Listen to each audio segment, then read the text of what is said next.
तो अभी हम टेलीस्कोप के बारे में पढ़ेंगे, ठीक है।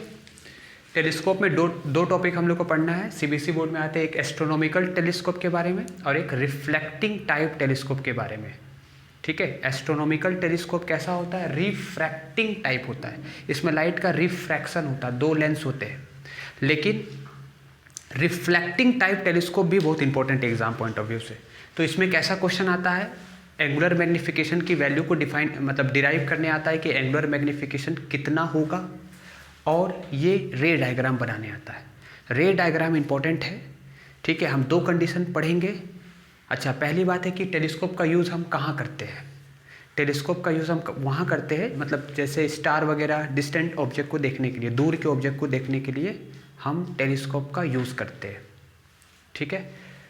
एस्ट्रोनॉमिकल टेलीस्कोप मीन्स जो हेवनली बॉडीज उसे देखने के लिए, काफ़ी जो होते हैं ना स्टार्स वगैरह, उसको देखने के लिए। तो यहाँ पर दो लेंस आपको दिखाई दे रहा है। जो ऑब्जेक्ट के पास रहता है उसे ऑब्जेक्टिव लेंस कहेंगे, और जो आईपीस के पास रहेगा उसे हम आईपीस कहेंगे। तो हम चाहेंगे दो कंडीशन में इमेज बनाना। एक इसके रेस्पेक्ट में डी पोजीशन पे, डी मतलब least distance of distinct vision, that is 25 centimetre, that is for normal eye. और दूसरा इसके रेस्पेक्ट में इन्फिनिटी पे इमेज, ठीक है। तो देखो कैसे बनाया ये डायग्राम। सबसे पहला, when image is formed at D that is 25 centimetre.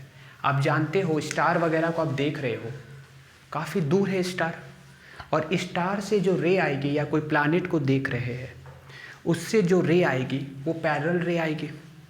काहे की, क्योंकि ऑब्जेक्ट बहुत दूर है। तो कुछ कंडीशन आपको याद रखनी है टेलीस्कोप को डिज़ाइन करने के लिए।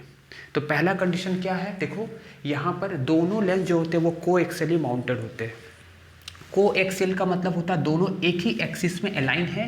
रैक एंड पिनाइन अरेंजमेंट होता है, मतलब हम इसको आगे पीछे कर सकते हैं दोनों लेंस को। एफ ओ लार्जर होता है, मीन्स इसकी फोकल लेंथ लार्जर होती है।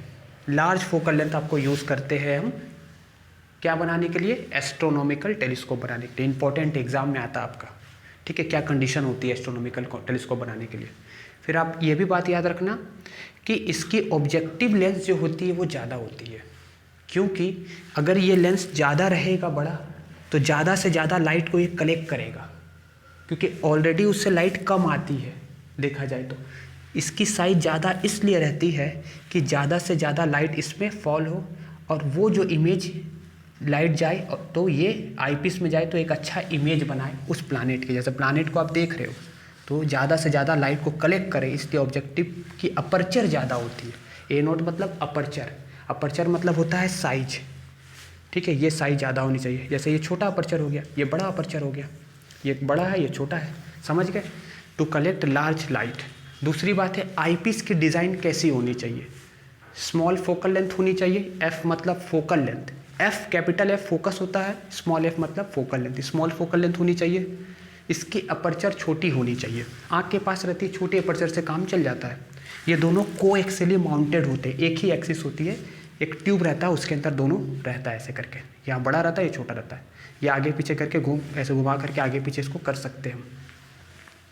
होल लाइट इंटर, अब छोटा क्यों रहता है, क्योंकि पूरी लाइट जो आएगी हमारे इस लेंस के थ्रू आँखों में चले जाए, इसलिए छोटा अपर्चर यूज़ करते हैं। और ये बड़ा क्यों यूज़ करते हैं, ताकि ज़्यादा से ज़्यादा लाइट इसमें इंटर हो, ज़्यादा लाइट इंटर करी। ये छोटा क्यों बनाए, कि पूरी लाइट इसके आँखों के अंदर चले जाए जो देखने वाला है।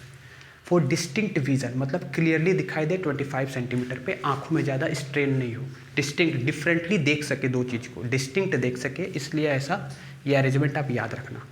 मैग्नीफाइंग पावर का फॉर्मूला अल्फ़ा बाई बीटा होता है। अल्फ़ा बीटा बहुत स्मॉल एंगल है, तो स्मॉल एंगल अप्रोक्सीमेशन में हम 10 अल्फ़ा 10 बीटा लिख सकते हैं, ठीक है। अब बनाते हैं रे डायग्राम। कब, when image is formed at this distance of distinct vision. तो देखो सबसे पहले आप ऐसे करके बना देना है। ये जो बना है एक्स वाई, इसको प्रिंसिपल एक्सिस बोलते हैं। ऑब्जेक्ट तो काफ़ी दूर है, लेकिन हमने ऑब्जेक्ट अगर बनाना चाहे तो हमने ऐसे करके ए बी लिख दिया। रे तो काफ़ी दूर से आ रही है, हमने ऐसी रे को कंसिडर किया जो प्रिंसिपल एक्सिस से अलाइन है।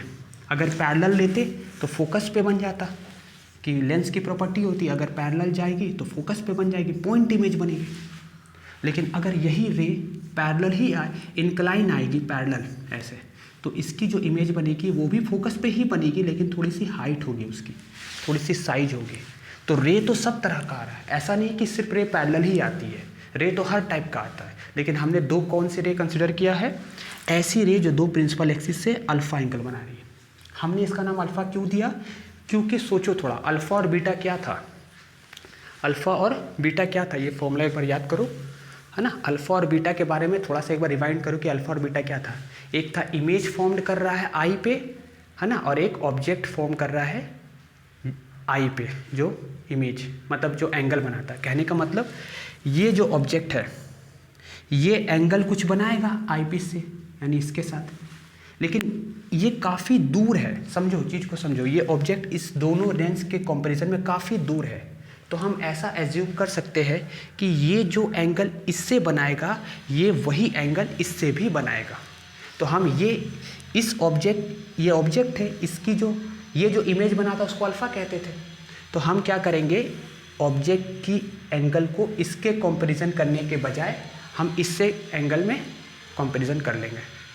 फिर से सुनो, ऑब्जेक्ट काफ़ी दूर है, ये तुम्हारा ऑब्जेक्टिव लेंस हो गया और ये तुम्हारा आईपीस हो गया। ऑब्जेक्ट तो काफ़ी दूर है और ऑब्जेक्ट का जो आईपीस में एंगल होता है, जो आई लेंस में एंगल होता है, उसको ही अल्फ़ा कहते थे।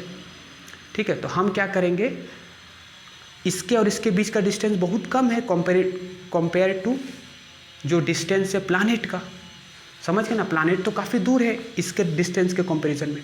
तो हम क्या करेंगे, जो एंगल यहाँ से बनाएगा प्लानेट इसके साथ, हम ऐसा एज्यूम करेंगे यही प्लानेट इसके साथ भी उतना ही एंगल बनाएगा। तो आप सोचो, ऐसे करके रे आई और ये तुम्हारा ऑप्टिकल सेंटर, तो ये एंगल कितना बनाया, ऑब्जेक्ट अल्फ़ा। यहाँ अल्फ़ा लिखने का कारण समझ में आ गया, ऑब्जेक्ट काफ़ी दूर है इसलिए हम यहाँ अल्फ़ा लिख सकते हैं, क्योंकि इसके बीच का डिस्टेंस यहाँ अल्फ़ा है तो यहाँ भी अल्फ़ा ही होगा, ऐसा मान लेंगे इसका, ये रे का। ठीक है, और बीटा क्या होता था, बीटा जो इमेज बनाता था ऑब्जेक्टिव के साथ एंगल। अब आई और ये दोनों बहुत नज़दीक होते हैं तो हम ऑप्टिकल सेंटर से एंगल को मेज़र करते हैं। एक बार फिर से बताना चाहूँगा, रे ऐसे पैरेलल आई, जो ऑप्टिकल सेंटर से जा रही थी वो सीधे चले गई। एक ये फर्स्ट इंसिडेंट रे, ये सेकंड इंसिडेंट रे, ये फर्स्ट रिफ्रैक्टेड रे, ये सेकंड रिफ्रैक्टेड, दोनों इंटरसेक्ट की यहाँ पर। तो यहाँ पर इमेज की, तो ये क्या बना, फोकस ऑफ ऑब्जेक्टिव, क्योंकि जो पैरेलल रे आती है वो कहाँ बनती है, इमेज कहाँ बनती है उसकी, फोकस पे।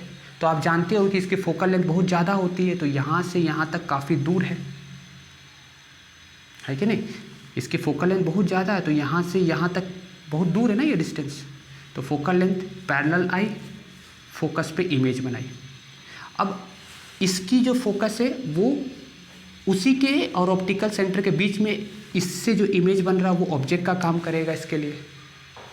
इससे जो इमेज बना, ये इमेज इस लेंस के लिए ऑब्जेक्ट का काम करेगा। और ये ऑब्जेक्ट कहाँ रखा गया है, ये रखा गया है ऑप्टिकल सेंटर और इसके फोकल लेंथ के बीच में। तो आप जानते हो जब भी ऑब्जेक्ट ऐसे रखेंगे तो ऐसे इमेज बनेगा, और हमारी रिक्वायरमेंट थी कि डी पे बने, तो हमने कैसे किया, ऐसे करके बनाया। अब देखो क्या करना है, ये रे को सीधा ही ले आना ऐसे, ये भी रे को सीधा ही ऐसे ले आना। ठीक है, और यहाँ ये थिन लेंस के बारे में हम पढ़ाई कर रहे हैं, ये ऐसे करके बना देना। ठीक है, अब यहाँ से क्या करना है, ऐसे डॉटेड बनाना, यहाँ से ऐसे डॉटेड बनाना और दोनों को आगे मिला देना, यहाँ पर इंटरसेक्ट किया और इस इंटरसेक्शन से इसके हेड को टच करते हुए ऑप्टिकल सेंटर को पास करा देना।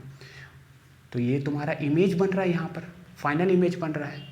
तो ये फाइनल इमेज ऑप्टिकल सेंटर के साथ जो एंगल बनाया डी डिस्टेंस पे, उसको ही बीटा कहते थे। और अल्फ़ा क्या होता था कि ऑब्जेक्ट तो काफ़ी दूर है, अब ऑब्जेक्ट इससे जो एंगल बनाएगा इससे भी वही एंगल बनाएगा। तो पहले मान लो इससे एंगल अल्फ़ा बनाया तो इसको हम अल्फ़ा मान लेंगे। अब आप जानते हो ये एंगल और ये एंगल क्या होता है, वर्टिकली अपोजिट एंगल, तो ये क्या हो जाएगा, अल्फ़ा। अब कुछ नहीं करना है, ट्रिग्नोमेट्री का रूल लगा देना है। ठीक है, मैग्नीफाइंग पावर निकालने या एंगुलर मैग्नीफिकेशन निकालने के लिए यहाँ पर आई बना देना। समझ में आया? फिर से सुनो, पैरेलल आई इंटरसेक्ट की कहाँ पर, फोकस पे। किसके फोकस पे मिलती है, पैरेलल रे ऑब्जेक्टिव से आ रही है तो ऑब्जेक्टिव के फोकस पे मिली। ये इमेज किसके बीच में आ गई है, इसके और इसके फोकस के बीच में, ऑप्टिकल सेंटर और फोकस के बीच में, आईपीस के। तो ये वर्चुअल ऑब्जेक्ट का काम करेगा इसके लिए, और इससे जो इमेज बनेगा इधर वर्चुअल इमेज बनेगा। क्योंकि आप ये प्रॉपर्टी जानते हो कि ऑब्जेक्ट को अगर फोकस और ऑप्टिकल सेंटर के बीच में रखते हैं तो उसका इमेज इधर ही बनता है। तो ये हमारा जो इमेज बन रहा है डी पे, इसको बीटा लेने का कारण क्या है, कैसे बनाई बीटा, ये तो था नहीं, तो हमने क्या किया, ऐसे करके एक रे ले गए, स्ट्रेट ले जाना, और ये ऐसे करके ऐसे स्ट्रेट होना चाहिए, थोड़ा परफेक्ट पेंसिल से स्केल से बनाओगे तो ये सही आ जाएगा। ये जो एंगल हो गया बीटा, ठीक है। अब देखो ये एक ट्रायंगल दिखाई दे रहा है और एक ये ट्रायंगल दिखाई दे रहा है, ट्रिग्नोमेट्री का रूल लगाएंगे, ये भी अल्फा हो गया, ठीक है। अब हम बनाएंगे इसको, मैग्नीफाइंग पावर निकालेंगे, यहाँ तक आप नोट कर लो पहले। नेक्स्ट इसका मैग्नीफिकेशन या एंगुलर मैग्नीफिकेशन निकालना है, या मैग्नीफाइंग पावर भी बोल सकते हो, या angular magnification. Beta by alpha होता था, एंगल बहुत स्मॉल होने के कारण tan beta by tan alpha लिख सकते हैं। अब ये अल्फ़ा और बीटा एंगल मैंने आपको बताया कि ये वाली अल्फ़ा है तो इसके अपोजिट में ये अल्फ़ा हो जाएगा। ये ट्रायंगल को देखो आप, कौन सा, ओ ए डैश बी डैश, ठीक। और बीटा वाला कौन सा ट्रायंगल को देखना है, ए डैश, ये पॉइंट का नाम ई है, और ये बी डैश, दोनों को मैंने अलग अलग बना दिया। तो tan अल्फ़ा क्या होगा, A dash B dash upon theta के अपोजिट परपेंडिकुलर बाई बेस, इसका लिए क्या होगा, थीटा के opposite perpendicular by base. O B dash क्या है, ओ बी डैश, यहाँ से यहाँ तक का डिस्टेंस को फोकल लेंथ ऑफ ऑब्जेक्टिव कहेंगे, और यहाँ से यहाँ तक की डिस्टेंस क्या है, ये ऑब्जेक्टिव डिस्टेंस है, तो ये object distance for eyepiece u e कहेंगे, ठीक है। अब ये तुम्हारा देखा जाए तो हम अभी क्या करेंगे, फॉर्मूला में अल्फ़ा और बीटा का यूज़ कर देंगे, ठीक है। तो बताओ, ये अल्फ़ा ऐसे करके था और ये ऐसे था, ठीक है। चलो, तो हमने क्या लिखा, tan beta by tan alpha, tan alpha के जगह में पुट कर दिए वैल्यू, तो ए बी क्या हो जाएगा, कट जाएगा। अभी बताए इसके बारे में, तो बी क्या बना, बी डैश बाई। अब यहाँ माइनस क्यों लिखे है, ठीक है। आई पीस को अगर आप देखो, एफ ओ तो प्लस ही था, एफ ओ क्या था, प्लस था, क्यों, क्योंकि रे इधर से आ रही थी, रे इधर से आ रही थी और आप इधर ही मेजरमेंट कर रहे, तो एफ ओ तो पॉजिटिव है, लेकिन यू ई इसके लिए क्या, अपोजिट में, रे इधर से जा रही है, अपोजिट डायरेक्शन में है यू ई, तो इसलिए यू ई नेगेटिव था, तो ये नेगेटिव ऊपर जाके क्या हो जाएगा, नेगेटिव। तो मैग्नीफिकेशन का ये फॉर्मूला आया minus f o by u e, यानी फोकल लेंथ ऑफ ऑब्जेक्टिव और object distance from eyepiece, इसको क्या बोलते हैं, object distance from eyepiece. अब ये निकालना बहुत मुश्किल है, कैसे निकालोगे, ये अंदर में रहता है, दो लेंस के बीच में अंदर में कहीं डिस्टेंस है, तो हम इसको हटाना चाहते हैं, तो क्योंकि ये आपको पता हो सकता है, फोकल लेंथ ऑफ ऑब्जेक्टिव आपको मालूम हो सकता है, लेंस जब आप लगा रहे हो तो फोकल लेंथ आपको ऑलरेडी मालूम होता है, इसकी भी फोकल लेंथ आपको मालूम होती है और इसकी भी फोकल लेंथ आपको मालूम होती है, लेकिन बीच में यू ई कितना है वो अब थोड़ा मुश्किल वाला काम है, तो इसको हम और सिंप्लीफाई करेंगे। तो हम जानते हैं लेंस फॉर्मूला लगाएंगे, ठीक है। हम चाहते हैं कि इमेज फॉर्म्ड हो least distance of distinct vision, इसके रिस्पेक्ट में यहाँ से 25 सेंटीमीटर में बने, जिसको least distance of distinct vision कहते हैं, हम चाहते हैं कि वैसा बने। तो हम क्या करेंगे, लेंस फॉर्मूला लगाएंगे। लेंस फॉर्मूला होता है 1/f = 1/v - 1/u। Focal length, image distance, object distance के बीच का रिलेशन है, किसके बीच में लगाएंगे, किसके लिए लगाएंगे, आई पीस के लिए, ये है आई पीस, ठीक है। इसके लिए इस साइड को क्या लेते हैं, -ue, ऑब्जेक्ट डिस्टेंस क्या है, इस साइड है, इसलिए -ue लेंगे। इसके रिस्पेक्ट में इमेज कहाँ बन रहा है, इस साइड बन रहा है, दैट इज़ -d, इस साइड, तो क्या लिख देंगे, -d। अब फॉर्मूला जानते हो, इसकी और इसकी वैल्यू को इसमें पुट करो तो क्या आएगा बताओ, सॉल्व करके f की। अगर हम आई पीस के लिए निकालेंगे तो यहाँ e लिख देंगे, e लिख देंगे, e लिख देंगे, और ये ऑब्जेक्टिव के लिए, फॉर आई पीस के लिए तो ue हो गया, ve हो गया, ठीक है। ये e है और ये साइन कन्वेंशन के लिए नेगेटिव लिखना पड़ता है। अब आगे सॉल्व करो इसको। अब जब हम लेंस फॉर्मूला लगाए तो 1/f ही v की जगह में ये लिख दिए, u की जगह में ये लिख दिए, बस खाली फॉर्मूला हम पुट कर दिए। तो हम क्या देख रहे हैं, 1/u, ये माइनस माइनस प्लस हो गया, ये -1 माइनस ऊपर चला जाएगा तो ये क्या हो जाएगा, -1/d, इस साइड जाएगा तो ये प्लस हो जाएगा, तो हमने क्या लिखा, 1/f + 1/d। समझ में आ गया। अब क्या करेंगे, देखो हमने इससे पहले वाली क्वेश्चन आपको बताया था कि मैग्नीफिकेशन की फॉर्मूला -f/ue होता है, मीन्स ue को हम 1/ue लिख सकते हैं। तो 1/ue कितनी वैल्यू है, तो हम इसको आगे लिखे और 1/ue की वैल्यू को यहाँ पुट कर दिए, ठीक है। तो हमें क्या मिल रहा है, ये मिला, ये इक्वेशन मिला। अब इसमें से fe को बाहर निकाल लो, बाहर, तो ये बाहर आ जाएगा, यानी यहाँ ऐसे आ गया, ये बाहर आ गया। तो जब बाहर निकाले हो तो यहाँ पर तो fe नहीं था, तो आपको fe मल्टीप्लाई करना पड़ेगा, तो ये फॉर्मूला आपका बन करके आ गया। याद रखना, ऑब्जेक्टिव की फोकल लेंथ बहुत ज़्यादा होती है, तभी तो यहाँ आ गया था फोकल लेंथ इसका, देखो कहाँ आ गया था फोकस, यहाँ तक, और इसकी फोकल लेंथ कम होती है। तो ये जो नेचर बन रहा है ये रियल एंड इन्वर्टेड बन रहा है। नेगेटिव साइन क्या इंडिकेट कर रहा है कि नेचर क्या होगा, nature of image is real and inverted. अब प्लानेट को तुम या स्टार को जो भी तुम देखना चाहते हो वो सीधा दिखे चाहे उल्टा दिख रही, क्या फ़र्क पड़ता है, ठीक है। तो ये इमेज कैसा बन रहा है, रियल एंड इन्वर्टेड, यही नेगेटिव साइन इंडिकेट कर रहा है। एफ ओ भी मालूम रहता है, एफ ए भी मालूम रहता है, डी भी मालूम रहता है, ठीक है। पुट करके हम अगर हमको एफ ओ एफ ई मालूम है तो हम किसी भी लेंस की मैग्नीफिकेशन एंगुलर मैग्नीफिकेशन निकाल सकते हैं या मैग्नीफाइंग पावर निकाल सकते हैं, ठीक है। अभी हम देखेंगे दूसरा टॉपिक।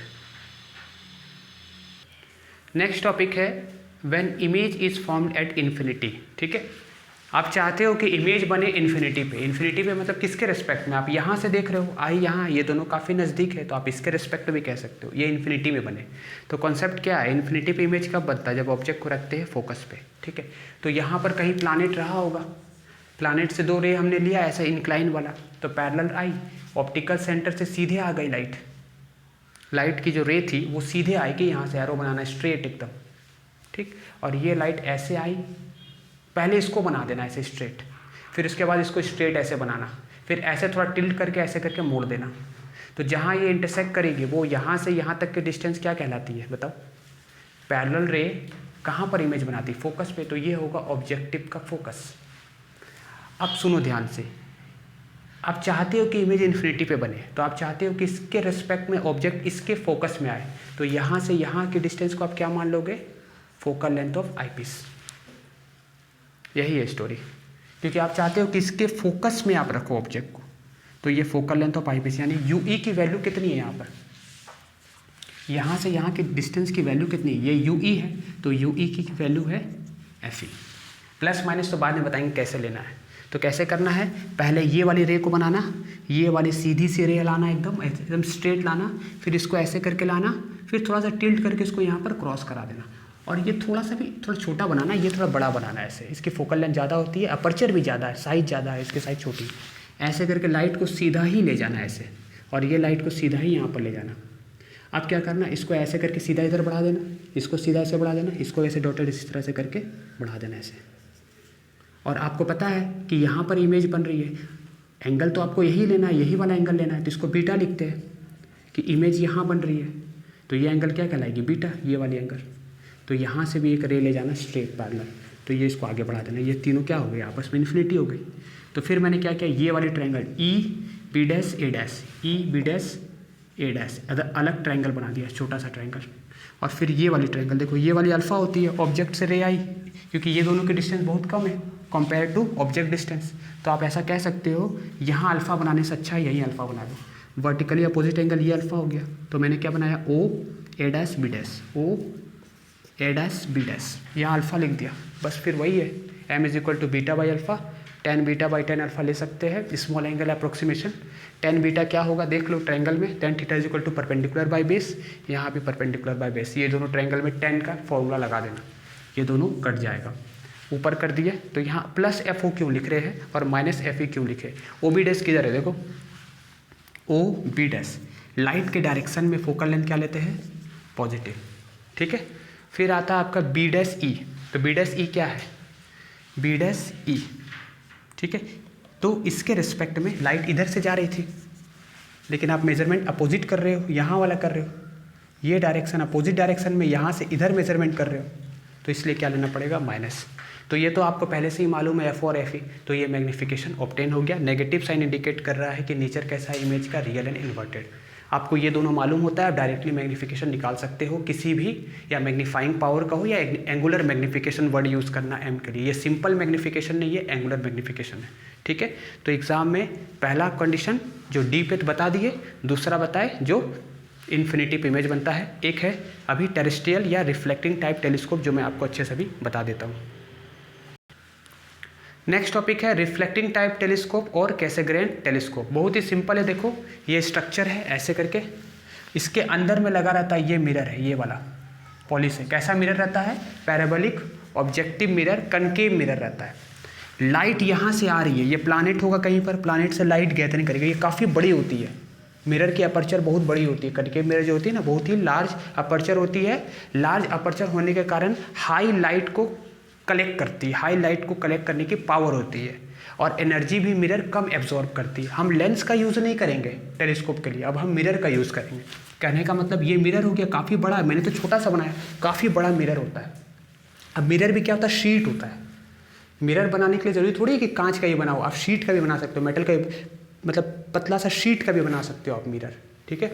तो ये हमने रखा यहाँ पर पैराबोलिक ऑब्जेक्टिव मिरर है, इस टाइप का पैराबोलिक कलेक्टर ऐसा मुड़ा हुआ है, कनकेव मिरर है। लाइट यहाँ से इन्फिनिटी से ऐसे आ रही है, ये इस तरह से, तो फिर क्या होगा, लाइट इससे जाके टकराएगी मिरर से, तो फिर बाउंसिंग बैक करी ऐसे, फिर यहाँ से लाइट गई इधर से इस तरह से गई और इधर टकराई। ये दूसरा कॉन्वेक्स मिरर है, ये जो मिरर दिखाई दे रहा है ना, ये कौन सा मिरर है, कॉन्वेक्स मिरर है। तो कॉन्वेक्स मिरर में क्या होगा, लाइट इससे टकराएगी, फिर यहाँ टकराने के बाद लाइट रिटर्न गई, तो ये ऐसे गई और इधर चले गई।